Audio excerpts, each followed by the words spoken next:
कभी सोचा है कि कोई ऐसा मंदिर भी हो सकता है जो किसी भगवान के लिए नहीं बल्कि सिर्फ दोस्ती के लिए बनाया गया हो। आज हम दोस्ती की एक ऐसी ही बहुत ही कमाल की कहानी जानने वाले हैं। देखिए, जब भी हम मंदिर के बारे में सोचते हैं तो क्या ख्याल आता है? यही ना कि भव्य मूर्तियां होंगी, प्रार्थनाएं होंगी, देवी देवता होंगे। मतलब आमतौर पर तो ऐसा ही होता है। लेकिन जरा सोचिए, क्या हो अगर कोई मंदिर सिर्फ और सिर्फ दोस्ती की मिसाल कायम करने के लिए बनाया गया हो। सुनने में कितना अलग लगता है ना। और बस यही एक बात इस पूरी कहानी को बहुत स्पेशल बना देती है। और देखिए, ये सिर्फ कोई कहानी या कल्पना नहीं है। सच में एक ऐसी जगह है, सुदामापुरी मंदिर। तो ये मंदिर है गुजरात के पोरबंदर में। और जानते हैं इसकी सबसे खास बात क्या है? ये दुनिया का अकेला, जी हाँ, इकलौता ऐसा मंदिर है जो भगवान कृष्ण के प्यारे दोस्त सुदामा के लिए बनाया गया है। और बात यहीं खत्म नहीं होती। हर साल 1 लाख से भी ज्यादा लोग इस बेमिसाल दोस्ती को सम्मान देने यहाँ आते हैं। तो सवाल ये उठता है कि आखिर इस मंदिर की कहानी है क्या? चलिए जरा पीछे चलते हैं और उन दो दोस्तों से मिलते हैं जिनकी दोस्ती की मिसाल आज तक दी जाती है। इन दोनों दोस्तों की दुनिया बिल्कुल अलग थी। जमीन आसमान का फर्क था। एक तरफ थे सुदामा, एक बेहद गरीब लेकिन ज्ञानी ब्राह्मण जो अपनी छोटी सी दुनिया में अपनी सादगी में ही खुश थे।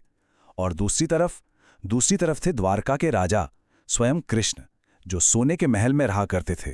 तो फिर ऐसा क्या हुआ कि सुदामा को अचानक द्वारका जाना पड़ा? वजह थी उनके परिवार की हालत और उनकी पत्नी का बार बार कहना। सुदामा की पत्नी सुशीला ने उनसे कहा, मेरी बस इतनी इच्छा है कि आप जाकर अपने दोस्त कृष्ण से मिलाएं। इससे जो पुण्य मिलेगा उससे हम सब का भला होगा। और यहाँ एक दिलचस्प बात है, उन्होंने मदद मांगने के लिए नहीं भेजा, बल्कि उस मुलाकात से मिलने वाले पुण्य के लिए जाने को कहा। अब सुदामा जाने के लिए तो तैयार हो गए, पर एक बहुत बड़ी मुश्किल सामने आ गई। एक मेहमान, वो भी राजा के पास, खाली हाथ कैसे जा सकता है? और एक गरीब ब्राह्मण भला क्या तोहफा ले जा सकता है?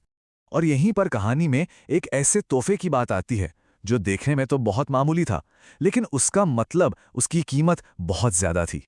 सुशीला 4 अलग अलग पड़ोसियों के घर गईं और हर घर से बस एक एक मुट्ठी चावल मांग कर लाईं। फिर उन 4 तरह के चावलों को एक फटे पुराने कपड़े की पोटली में बांध दिया। सच में वो तोहफा उनकी गरीबी की एक जीती जागती तस्वीर था। सुदामा को ये छोटा सा तोहफा ले जाते हुए बहुत झिझक हो रही थी, थोड़ी शर्म भी आ रही थी। लेकिन उन्हें क्या पता था कि कृष्ण के लिए उस तोहफे की नहीं, बल्कि उसके पीछे छिपे प्यार की कीमत थी। और अब हम कहानी के उस हिस्से पर आते हैं जो शायद सबसे ज्यादा दिल को छू लेने वाला है। जब वो दोनों दोस्त सालों बाद एक दूसरे से मिलते हैं। महल के द्वारपाल ने अंदर आकर कृष्ण को बताया, द्वार पर एक बहुत ही कमजोर ब्राह्मण खड़े हैं। फटी धोती है, पैरों में जूते तक नहीं, और वो अपना नाम सुदामा बता रहे हैं।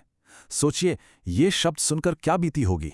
और जैसे ही कृष्ण ने सुदामा नाम सुना, वो सब कुछ छोड़ छाड़कर अपने सिंहासन से उठे और नंगे पैर ही गेट की तरफ दौड़ पड़े।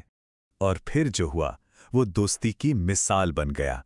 अपने दोस्त सुदामा की ऐसी हालत देखकर करुणा के सागर कृष्ण की आंखों से आंसू बहने लगे, और उन्होंने पानी की जगह अपने ही आंसुओं से अपने दोस्त के पैर धोए। एक राजा का अपने एक गरीब दोस्त के लिए ऐसा प्यार कमाल है।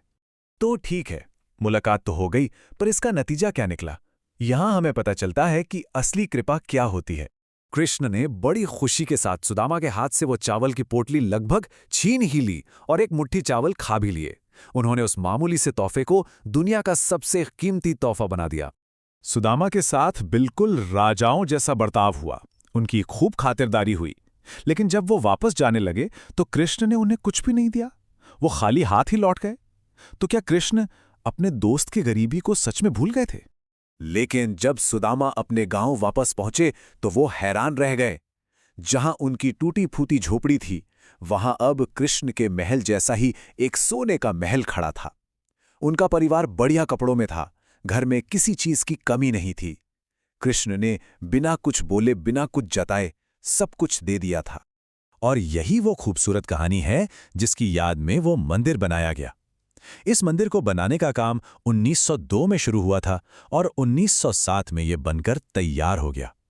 और तब से ये मंदिर उस सच्ची दोस्ती की कहानी को हमेशा हमेशा के लिए जिंदा रखे हुए है। जरा इस बात पे गौर कीजिए, हर साल 1 लाख से भी ज्यादा लोग सुदामापुरी आते हैं। क्यों? सिर्फ दोस्ती की इस कहानी को महसूस करने, उससे कुछ सीखने। इससे पता चलता है कि ये कहानी आज भी लोगों के लिए कितनी जरूरी है। तो सुदामापुरी की विरासत क्या है, हमें इससे क्या सीख मिलती है? पहली तो ये कि सच्ची दोस्ती कभी अमीरी गरीबी या हैसियत देखकर नहीं होती, और दूसरी कि सबसे बड़े तोहफे वो नहीं होते जो हाथों से दिए जाएं, बल्कि वो होते हैं जो दिल से दिए जाते हैं। और आखिर में ये कहानी हमें एक सवाल के साथ छोड़ जाती है कि दौलत का असली मतलब क्या है? वो जो किसी महल में बंद है, या वो जो किसी के दिल में बसा है?